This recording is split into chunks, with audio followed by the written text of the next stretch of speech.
Hey, good afternoon. Alice will join in a second, but we should start off with 3 prostrations, where we again give thanks for the teachings and for the lineage, um, how the teachings came down through all the teachers to finally reach us. Giving thanks for body, speech, and mind.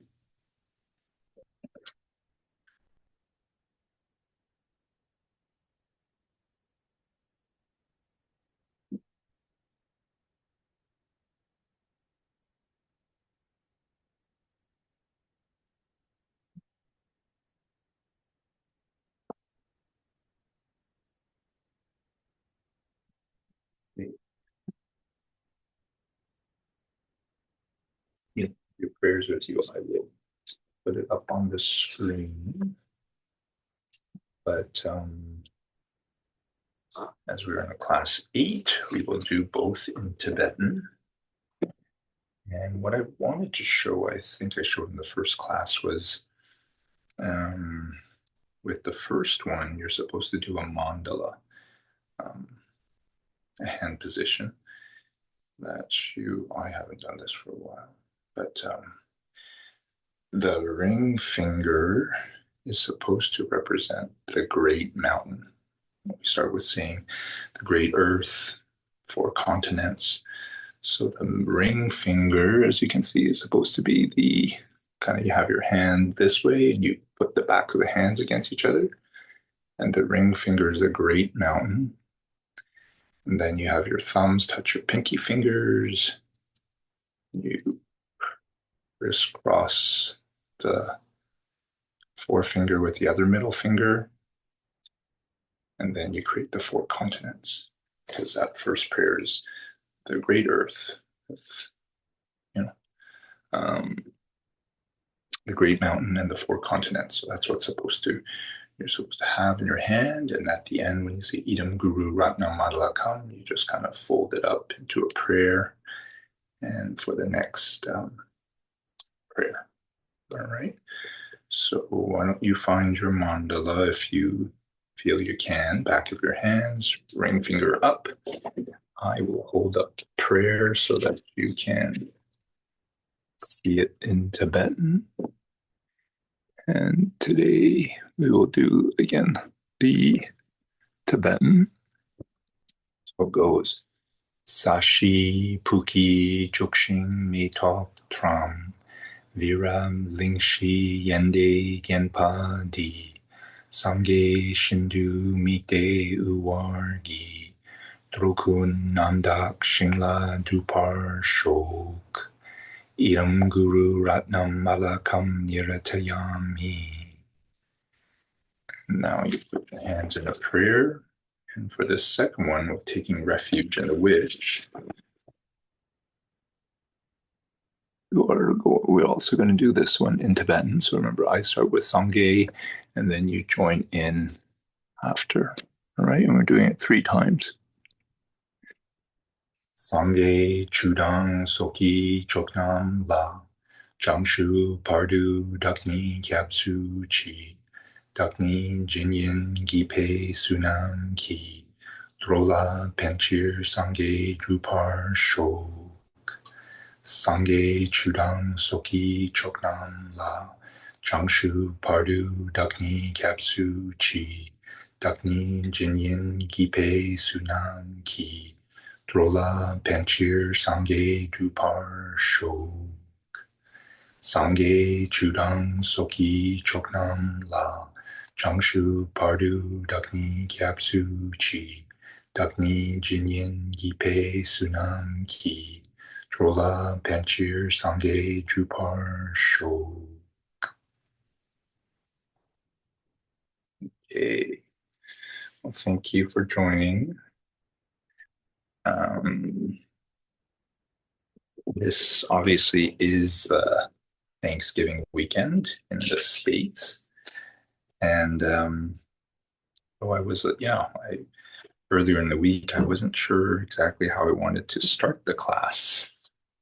And I'm glad that Thanksgiving um, appeared in this week because, um, yeah, that's exactly what I was thinking more about this morning as I was preparing for this class. How I definitely love um, this holiday out of the many holidays in the year. I love it because I think the name Thanksgiving says it all. Um, it is about appreciation, about the pilgrims coming over from Europe and being grateful for the harvest that they received. It's funny how I thought that they would have this type of festival everywhere, but they apparently don't have one in Europe. The Chinese have the Mid Autumn Festival, Harvest Festival, but yeah, in Europe they didn't, so they just started here in you know America, where at that time there were a lot of wild turkeys and I guess pumpkins. Um, but I think I wanted to start with that and to really appreciate you. And if you are listening now to the recording, you have my deep appreciation because I know, um, yeah, there's tons of things to watch online. Um, I see my wife, I see my sons, you know, they can hold their phone, and you probably know that term doom scrolling. You just can keep watching videos forever and not get the same one, or if you do get the same one, it's probably one that you like, but there's just so much content, and you can be watching so many more exciting, funny, uh, moving, emotional, I don't know, whatever you like, you can find and watch. So to thank you for making this time, for watching and listening to this, because I do believe it will help towards your path, as I know it definitely has helped me along mine. So, what I wanted to start with was a little meditation. Um, at the saying, it was great. A friend that I'd written this to quoted it back to me. Happiness is wanting what you have. Actually, the saying is success is getting what you want, and happiness is having what you is wanting what you have. And I actually thought it was something I learned in Buddhism, but it isn't. It was actually, I checked on Google, it's attributed to a rabbi, Rabbi Hyman Shacktel, Shacktel, 1954. You can Google that up to see. Um, yeah, but I think it leads to what I am going to share later. Um, so yeah, into your comfortable position for meditation, um, which you can lie down, though you just need to be cautious that you're not going to fall asleep. But otherwise, sitting nice and tall allows energy that moves along your spine to move up. The same way water moves up a plant, and also allows you to breathe fully, which is part of the reason I'll keep you awake. If you slump, um, you tend to not breathe as much, energy doesn't go up. And if you sit like this for a while, you will feel sleepy and more dull, which makes it harder to focus your mind. Right? So sit up nice and tall. Um, and as you close your eyes, just check in with your legs. You can't see mine, but you can be cross-legged. But that if you are not comfortable crossing your legs, extend one out. That if you tilt your pelvis forward and back and you feel like it tilts back. Like imagine your waist like a cup. Like if it's going to spill liquid back, then you want to sit on a block, some um, height underneath your bum so that it has a better chance of facing up. Because if it doesn't face up, then it will tend to round your back, your spine. Right? Roll the shoulders up, back, and down. Try that again. And there's many hand positions, so I'm going to ask you to try just your palms.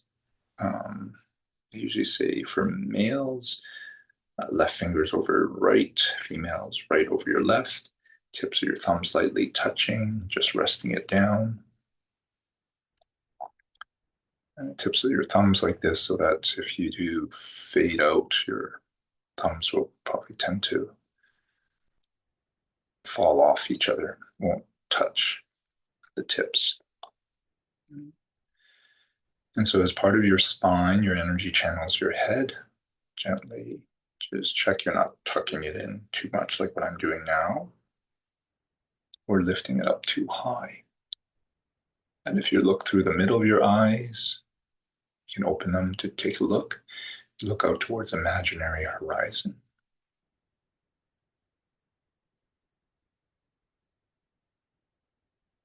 So as you come into this position, for some, yes, even sitting on a chair is better than sitting cross-legged or extending the legs if your legs are not comfortable.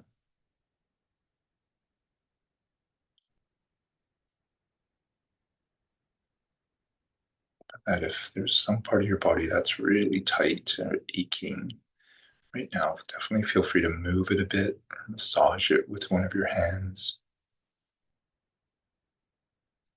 And if the sitting position is not comfortable, then that becomes your entire focus. Right? Otherwise, just focus on your breath.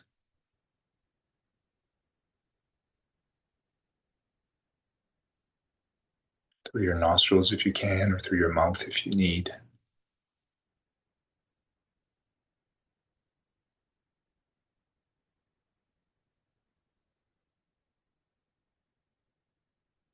See if you can enjoy 10 smooth breaths in and out through your nose.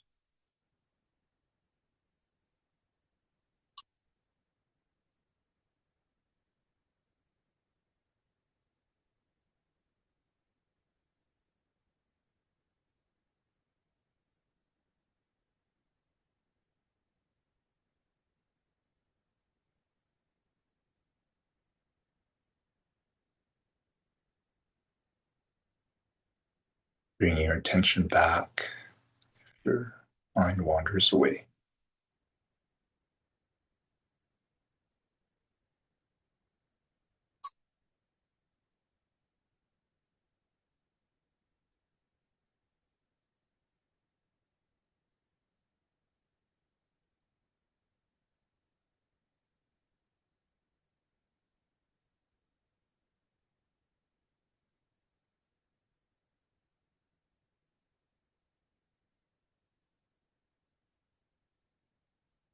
And it's okay if you notice your mind wander away. That actually is quite normal. Do call our mind the monkey mind for that reason.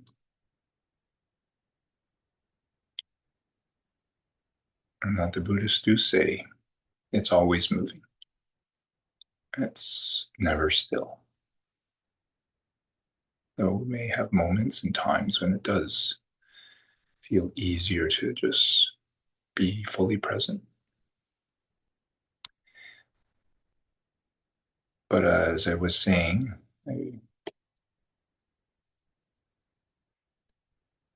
that this weekend is Thanksgiving, I wanted to have this meditation focused on what you appreciate in your life,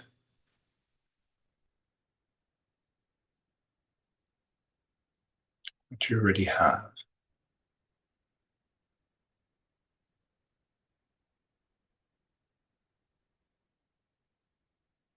So just see what comes up as I ask that again. What do you appreciate?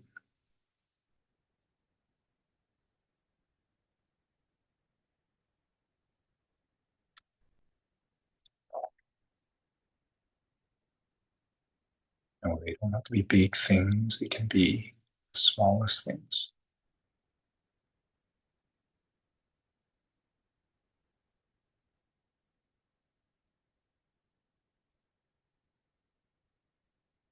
If you're having a hard time thinking of some, just with each inhale and exhale, just think of one, whenever it comes up.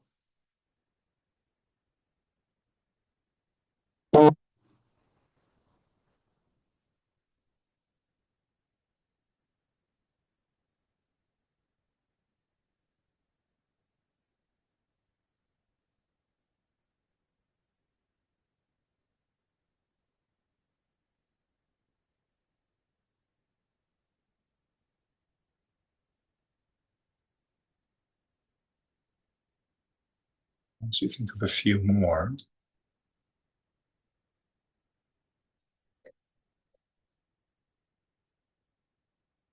see if you can pick a few that you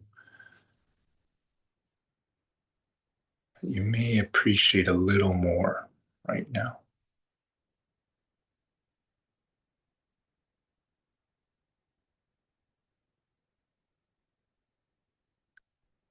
I'll have you pick one or two of them. It's one of the ones you feel a little more emotion with, more appreciation for.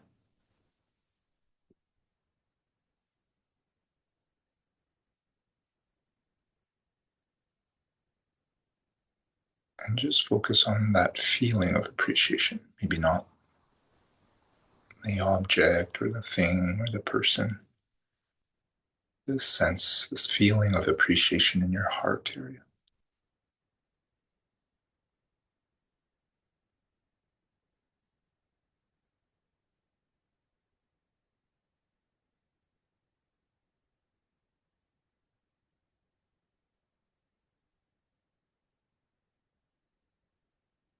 See if you can make it a little stronger.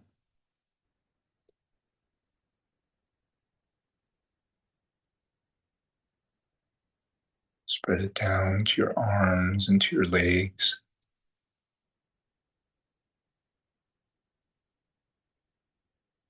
up into your head.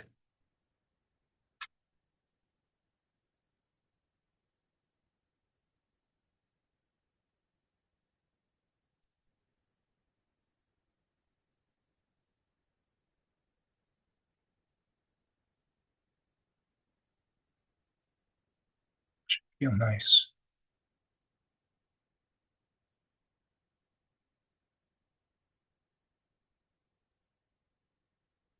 Enjoy it for a few more breaths.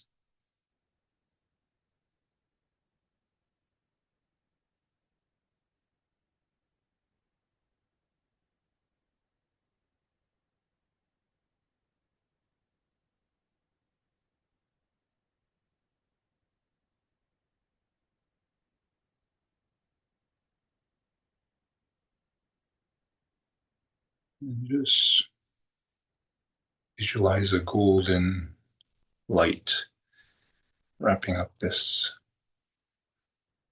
short meditation. Balloon. I'm just going to let it float up into the ethers.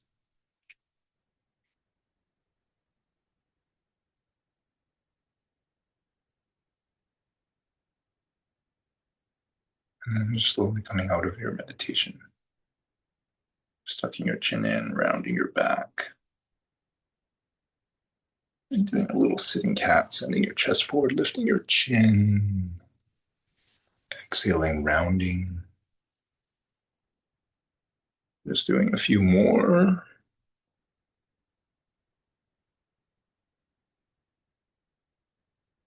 And moving any other part of your body that might not have moved or that needs a little movement. You could do your body in a circle or move a little side stretch.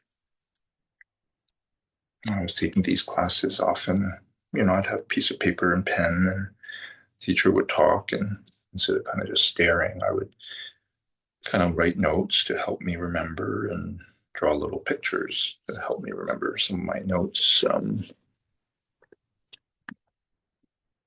I still have, and you can see, well, nothing like really special, but it just made it more fun when I look back at the notes and when things were said or repeated.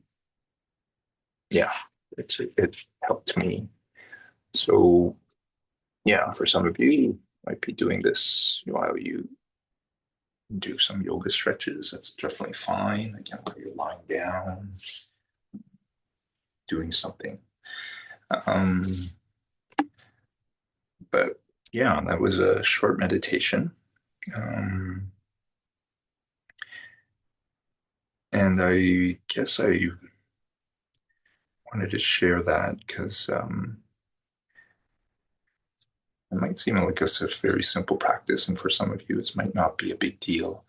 But I definitely know for myself, um, I first started Open Door in my mid 20s, and I took this coaching course for 3 years. Um, we learned a lot of stuff, applied a lot of stuff. But if you ask me now, what is this practice that I took away from that? One of them, one of the biggest ones was appreciating, just appreciating what I have, or any little thing, you know, because I definitely knew, definitely at that stage in my life, it was like, oh, focused on what to do next, how to grow the business, what to do, the future. And, you know, that is like wanting. That is, yeah, there was success in meeting those. Um, but constantly focusing on what you're wanting to achieve, what you want, is not always connected to being happy. And so this was like kind of supposedly a weekly um, exercise to, think of some successes, think of some appreciations, and then, of course, plan some things that you're going to do in the next week. And yeah, the doing this, tracking the successes was great. And appreciations, those two I really liked. And now I, you know, often try to do it every day, just kind of to bring my focus back to what I want to focus on. Um, that I had wanted also to share this, these classes, I remember the teacher being pretty careful to kind of keep to, the notes that are the lectures that this course is based on. And today's class is not a lot. It's a little bit, I'd say, a little detailed. It's about emptiness. And I can probably cover it in like 10 minutes or 15 minutes um, because it's kind of part of two classes that next week we go more into the explanation of it. This week it's more just kind of like mapping out the different proofs of emptiness. So, yeah, there's a little bit more time to share. But as I was saying, I remember noticing and hearing that the teachers try not to bring in a little of their own um, thoughts and ideas. They didn't want to, what is it, mislead us into what Buddhism was, because that's what this course is. Um, but they definitely shared their own life examples of, how it affected them. So I kind of wanted to start with this meditation because, as I said, the saying isn't from Buddha, but I wanted to just share that if you did really enjoy this appreciation meditation, to definitely continue. You know, I try to tell myself when I wake up in the morning, think of 3 appreciations. It's a great way to start. But I had wanted to ask, and acknowledge if you didn't feel appreciation in this meditation. It's perfectly normal, though I kind of gave you some prompts and some suggestions that you didn't really think of much or didn't really feel appreciative, um, and not to feel bad about it. Yeah, not to feel bad about it. Because what you are feeling is not really caused by, well, is a result of your karma. That's the real answer. That what you're experiencing right now by watching this, listening to this, isn't necessarily coming from me. It's actually coming from yourself. And so if you're enjoying it, are you finding it a bit slow? You're finding it confusing? You're finding it whatever? Um, that is the karma. That's the result. That's the sprout that has come from your seed. And unfortunately, as much as you may want to change that sprout to a different sprout or to face a different direction, you can't. Mm-hmm. Yeah, we are always experiencing result. So I say this because I can definitely say I have so much to give thanks for. Um, yeah, I just turned on the news, I think, as I was preparing for this class, the CBC News.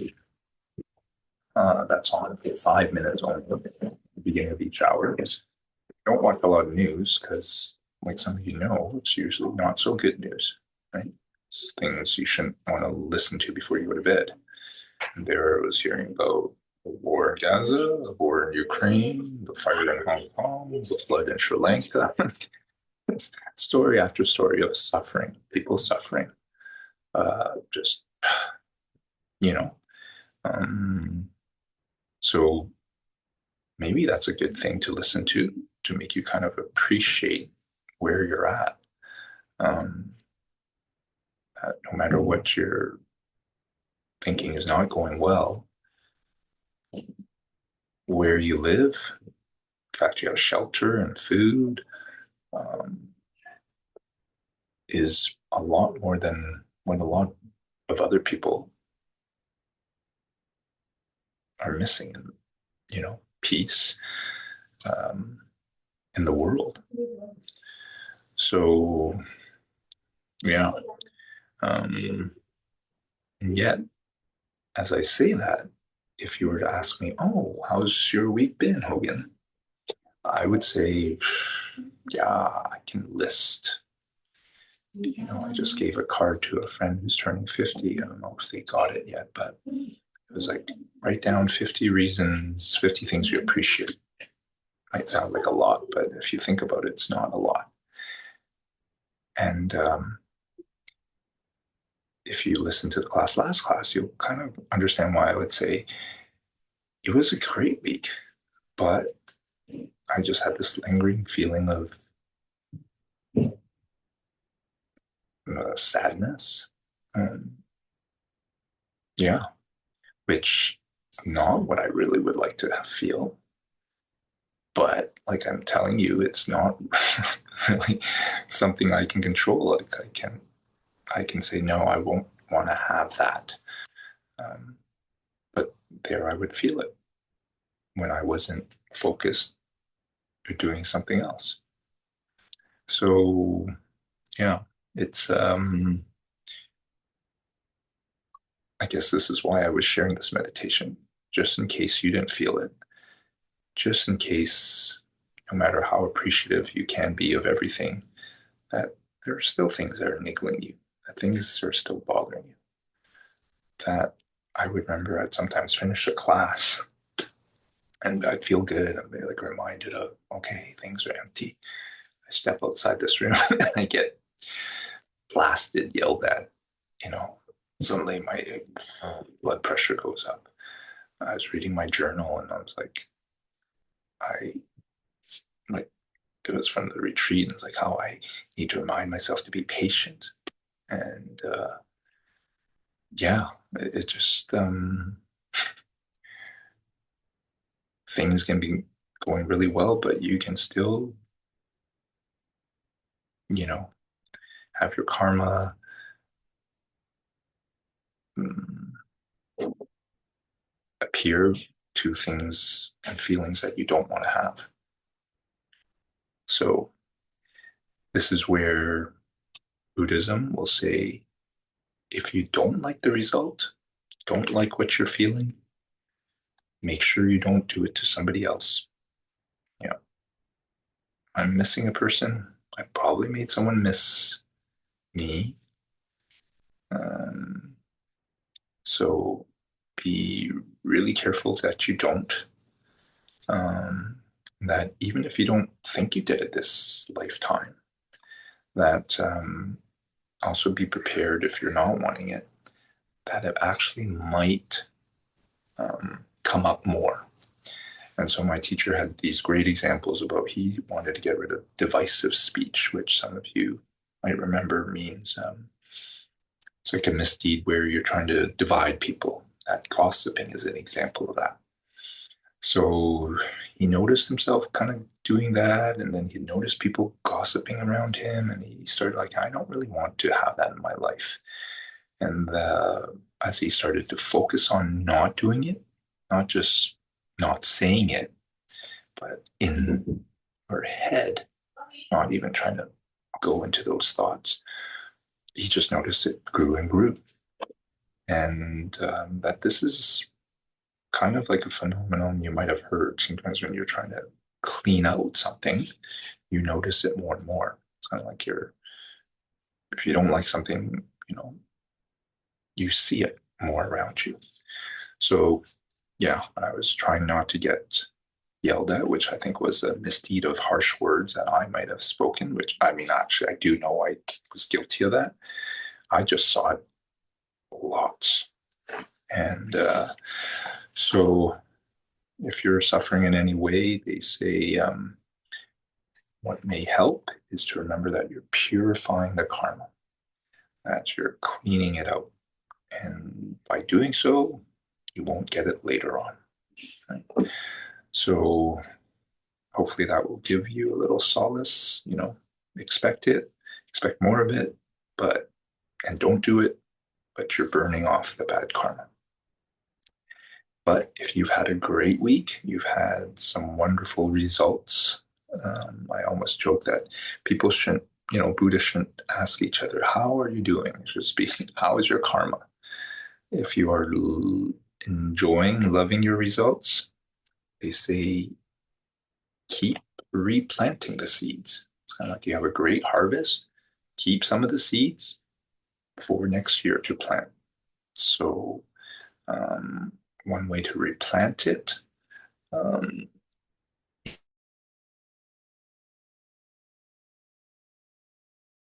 just say, for example, you are getting a lot of compliments for whatever you do for your work. That obviously you can replant by sharing that out there, doing that, you know.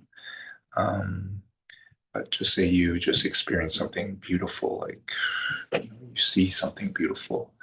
Um, you're getting some wonderful affection from your pet or your partner, from your family. Um, that's not a good example, but something that you can't maybe repay. Think of in your mind dedicating that towards your enlightenment. And I think the good example of that is like saying when you receive your salary that you're putting 10% towards your retirement, that you are going to dedicate what you just received and putting some of that good karma towards your enlightenment, towards your Buddhahood. So that is,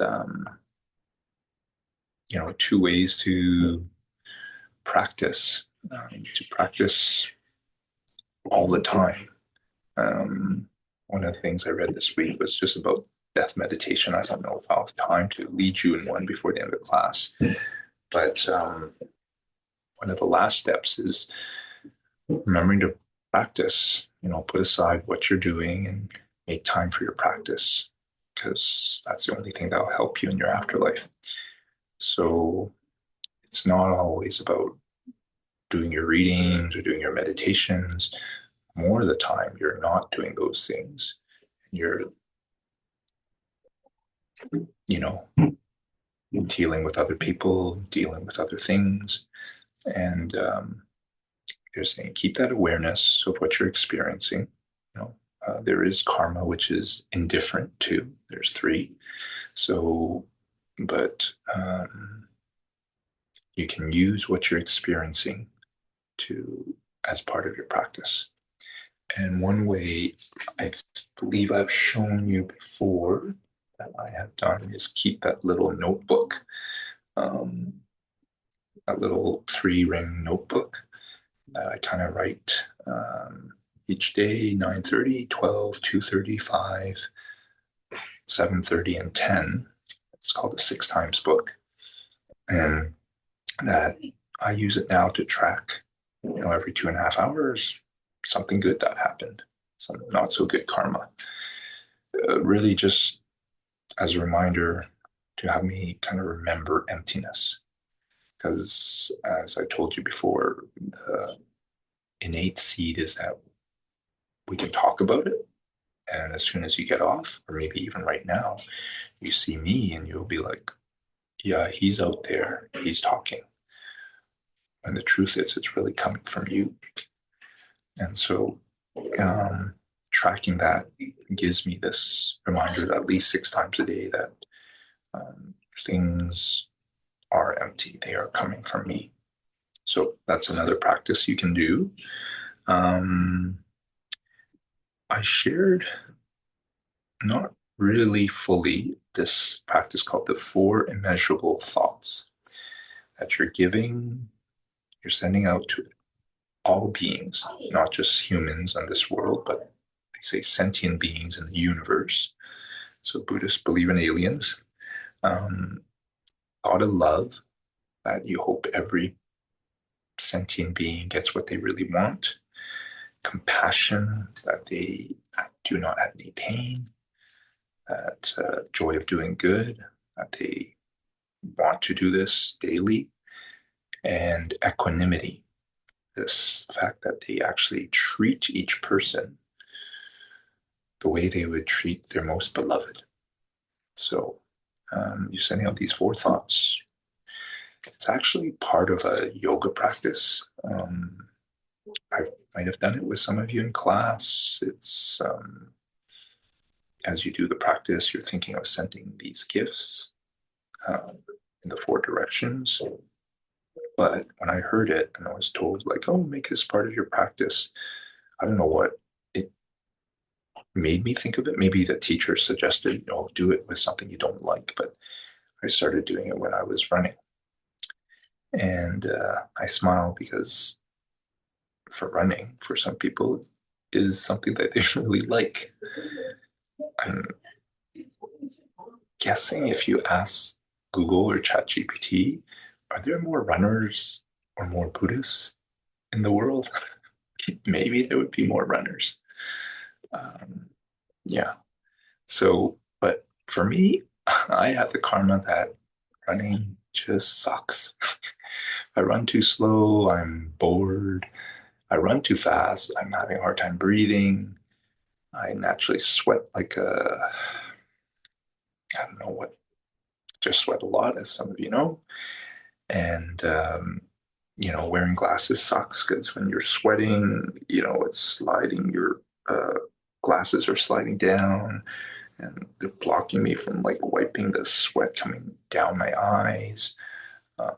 I don't wear my glasses. I'm blind as a bat, and I'm trying to run on the grassy parts so that it's easier in my joints than running on concrete. I don't run very far, even like just 5 kilometers, but I, want to do it for my heart. I want to do it because it's tough. It's not something I like. And when I do something tough, then the rest of my day seems easier. So anyway, I'm telling you this because one way to put these 4 measurable thoughts is that I'll do 12 breaths where I'm thinking I'm sending out love, and forward 12 breaths where I'm sending out compassion, 12 breaths I'm sending out well, you're doing good, and then for 12 breaths, and just kind of keep rotating. And so I do it, and it helps me get through. I do even when I'm swimming because sometimes it's a little bit monotonous. Yeah, so that's how I'm kind of doing that as part of my practice. For kind of the message I wanted to share that came to me is that if you're watching this, whether it's kind of your first course or it's your second course now, or it's even more, you've done more readings, I'm going to challenge you to practice more in your life. And that might be, for some of you, just watching some of the other videos you've missed or skipped. For some of you, it might be what I just mentioned about trying to keep the book or finding a way to put in the 4 measurable thoughts. It might be for some of you doing your meditation practice. The next course, course 3, is a lot about meditation. And I think you'll enjoy that if you're thinking about it. But yeah, I'm just checking out. Yeah, I won't maybe go into the details of meditation because it is part of the course next one, even though I kind of prepared a little bit about it. But if some of you are just doing 5 minutes a day, see if you can up it to 10 minutes. If we're doing 10 minutes, up it to 15. But definitely, as we were talking about emptiness today, the goal, one of the things I would like to do and wanting to do is to have this direct perception of emptiness, to not just understand it intellectually, prove it logically, but to actually have that experience of seeing really how things come from my mind. And, that is a big step on the path to being a Buddha, a big step in not having to, come back to samsara, this cyclic life, which, as wonderful as it is not. Right? So yeah, this is what I'm challenging you to do, because as I was listening to one of the lectures today, as I said, the teacher developed this course, Geshe Michael Roach, says that, he was talking about this, I think it was this class or the previous class. He was just like, if learning is easy, then you're not really learning. But if the learning is difficult, you're learning something. So, yeah, if listening to this is easy for you, I want to challenge you to learn a little more. Maybe it is getting another book about Buddhism, book by the Dalai Lama. Maybe it's doing some of the homework in this course, doing the reading. Today's class reading is a little challenging, pretty difficult to understand what's open the door.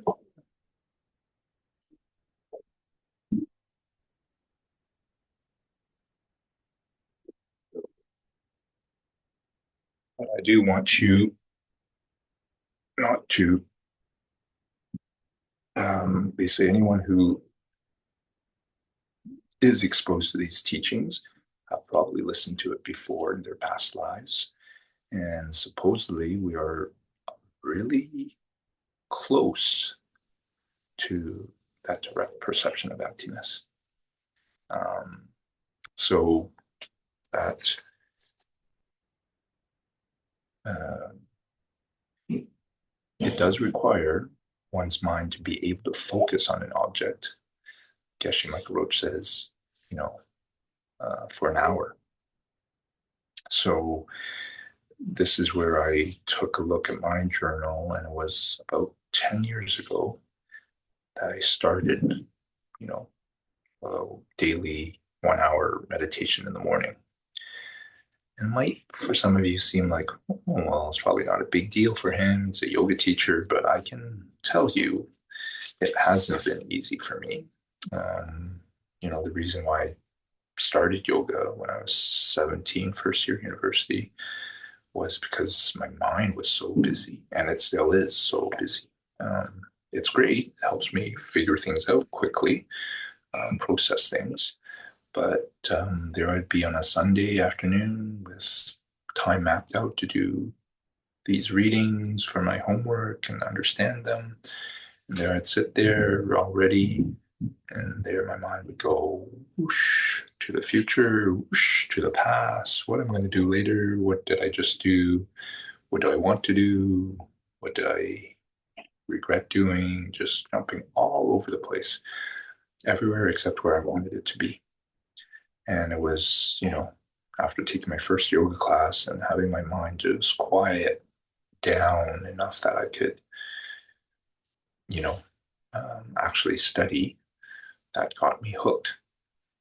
So, though meditation in yoga is also really important, it's considered concentration before meditation as the last 2 steps on the 8 steps of yoga.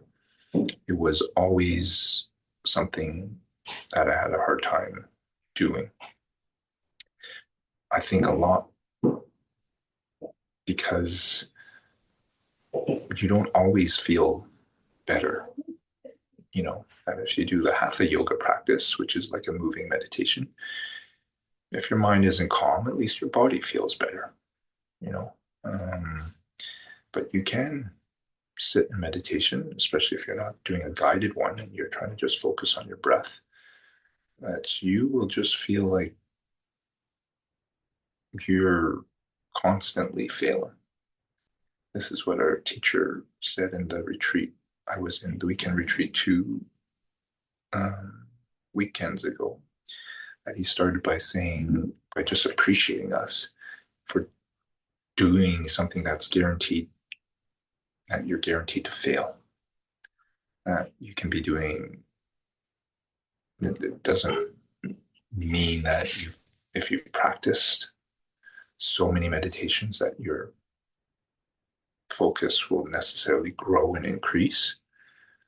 That it may, but like karma, like life, if suddenly there's something happening, something that you consumed, something that's bothering you emotionally, it's all going to you'll see it magnified in your meditation. So, yeah, it's meditation is an exercise in accepting failure, accepting that you can't focus on something for an extended period of time, and trying again and trying again. So, yeah. So maybe that is all I want to say about that for now, even though I've written a bit more. But that to come back to emptiness, this is what this class is about. And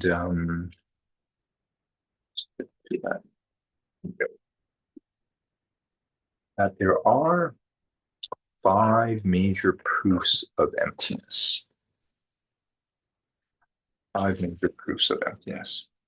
And in today's class, it's just kind of giving you an overview of it. Whereas next class, we're going to break down the first one. So one of the first proofs of emptiness is called the emptiness of one or many. The emptiness of one or many. Now that do things exist as one thing or plural, many of one thing? So that is one of them. Second one is sliver of diamond. Sliver of diamond. And they say that things can't arise from themselves or from something else, or from both, or without a cause. So it's almost like saying, like in a multiple choice, it could either be A or B, or A and B, or D would be neither A or B. Right? So things can't arise from themselves or something else. The third proof is the denial that things which exist or do not exist could arise. So denying that thing could grow from a thing that exists.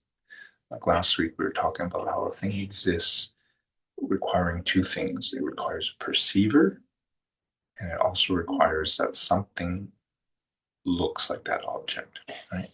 So you're denying a thing could grow from a thing that exists or from something that does not exist, or again, from both or from neither. So in Tibetan Buddhism, you will notice that they try to have lists that cover every option, which is good. It's almost like an instruction manual where you kind of have faith and trust that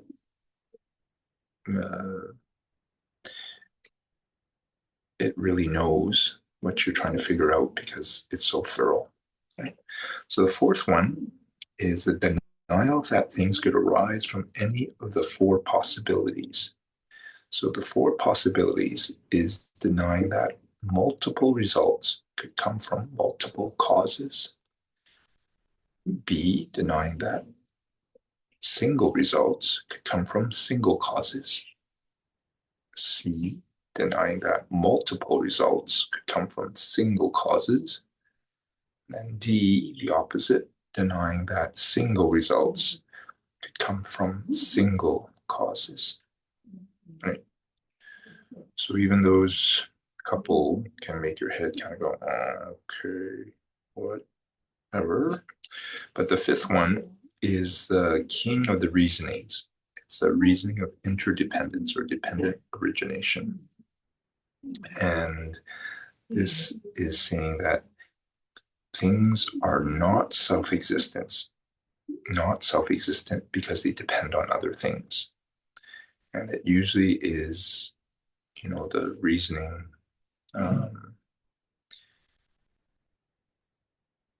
that if the teacher only had one proof to explain, it would be that one. Right? So how do they, do these? Maybe what they wanted us to share was if you Google monks debating, type that into Google, you'll see quite a few videos about monks debating. And some of you may know this, but if you don't, that is their way of really learning. That they'll get a lesson in the morning, they'll be told to do some readings, and at night they go to they go debate each other one-on-one, where one person is asking questions and the other person is really restricted to yes or no answers. And the intention when you watch it, it almost looks kind of like you see like a fight or something. But really, it's meant to help both try to understand. Right? So usually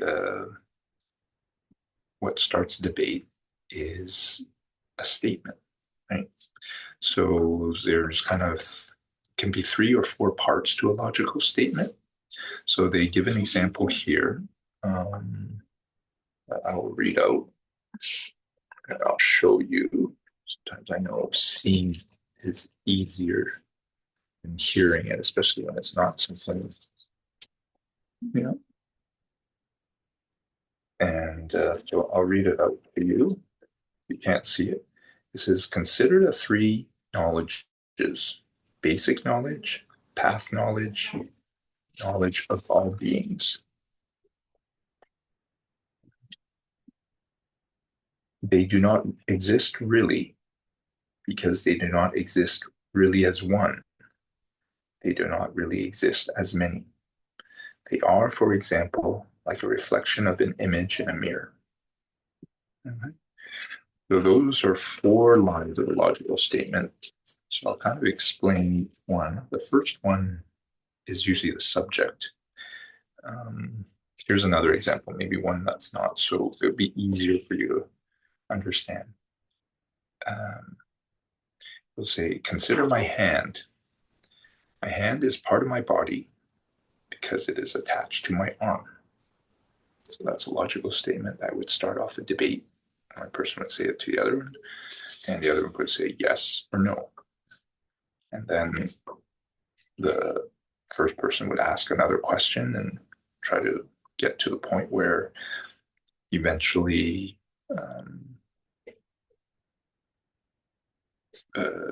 one will ask the other to explain, or they agree on the answer. Right? So in this one, consider my hand as part of my body because it is attached to my arm. It's actually 3. This is a 3-line logical statement because it includes the subject. The subject is my hand. The characteristic, what you're trying to prove, which is the hand is part of my body. And then the reason. The reason is because it is attached to my arm. So in this one, the 4th one, or the 4th statement is, the 4th line is, it is like a reflection of an image in a mirror. So that one is an example, is a supporting example. So again, first one is always a subject. So in the subject of this one, which is a proof of emptiness, the first one, they say to consider the 3 knowledges: basic knowledge, path knowledge, knowledge of all things. Now for us, that might seem a little, we don't know what those are, right? But really, basic knowledge is, I might just get it wrong, is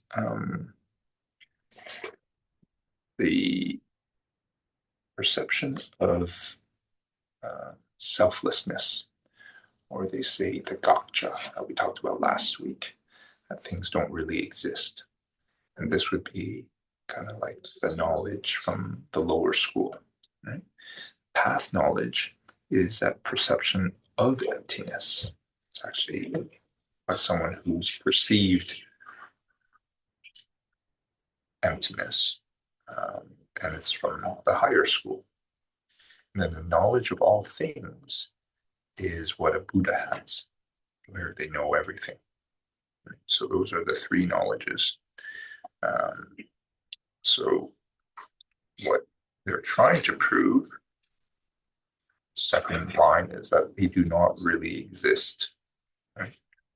So again, they don't exist really means that they're not self-existent, that they don't exist without coming from us. Right? It doesn't exist on its own. And then the third part is the reason. The reason is they do not really exist as one. They do not really They do not exist really as many. So that one will explain into next week. That's kind of part of the actual truth. So that is what's explained next week. And the fourth one is a sporting example. They are like a reflection of an image in a mirror. So you're supposed to choose something if you use a sporting example that most people understand. And yeah, if you think about it, a reflection in a mirror, maybe to us, we might kind of go, oh, we understand that's not real. But if it was a little kid, a baby, they look in the mirror, they might think there's a person there. There's someone else there. Like the dog looking in the pond and seeing that dog with a bone in their mouth, and the dog tries to grab that dog's bone, not knowing it was a reflection of that. So, yeah, that one isn't always there, the fourth one. But yeah, that is what is discussed in the class. Let me check if there is anything else.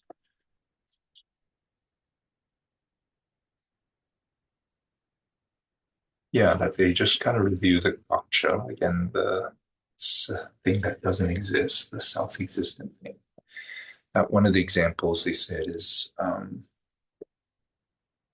if you were self-existent, you were who you are, then everyone would see you the same way. That if that really was true, you could never become a Buddha. Why?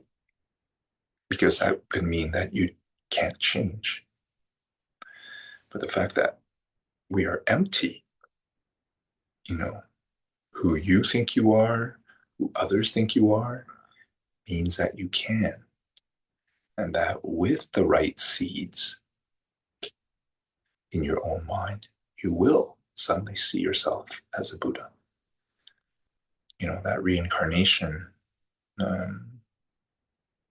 after you die, why do, if you were going to be reborn as a dog, for example, it's like you look at your hand now, you see your fingers, you die, and you suddenly see a paw. It's no different. It's just that the seeds from within your mind have now sprouted, and your perception of yourself is you got furry hands. If you looked in the mirror or water, you would see a dog, right? So that is can only happen, if you're empty. To suddenly see yourself as a Buddha would require these seeds, um, which are planted for you to see yourself as a Buddha, which comes from a lot of good karma. So this is where, all your practice, all your dedication of the practice, all your desire to basically follow three principal paths, renunciation, not believing that things out there make you happy or unhappy, bodhicitta, that you are reaching enlightenment for the sake of all beings, that you really are wanting this to really help all beings, and this understanding of emptiness intellectually until you have that perception are all things that help accrue a good karma for you to see yourself as a Buddha. And so, with this last thought of Thanksgiving, I'm sure you appreciated many things at the beginning of class that the Buddhists will say, those things are important, but if you were born as a human, you should be very appreciative that we're not, we're not the highest form. There's gods, demigods, but we're at a level which is perfect for reaching enlightenment because they say um, we're not in bliss like the gods, so that we won't, you know, where they are just burning off their good karma, and we're not suffering so much as those in the hells, craving spirits or animals, but we're at the state where we feel suffering, um, that we're able to practice. And that if we're living in a time and a land where we can practice, which is true, we can practice uh, here. We are practicing where the scriptures still exist because they say there's will be times where the scriptures are not available. Um, these are the things that the Buddhists say are that we should take advantage of, and that they use the term leisure and fortune to refer to these.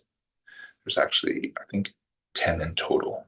Um, but yeah, I think I wanted just to send you off with that, to feel appreciation for being able to hear this, because that requires a lot of good karma for you too, and for you to be able to simply appreciate all the many things in your life. So thank you for that. Stay. We'll do our dedication and then 3 prostrations. So that we'll do in in Tibetan. Yeah, and just do it once. You can put your hands in a prayer. Kewa ni kewo kun sunam yeshe zoksok sheng sunam yeshe lejong wei tampa kunin topar sho.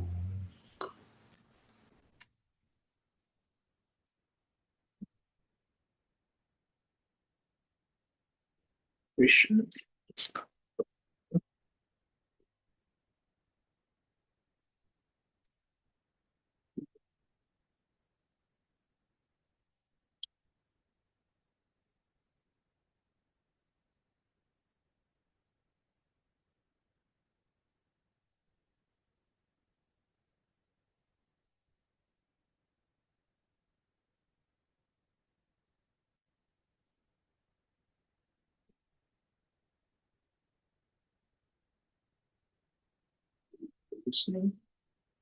See you next Saturday.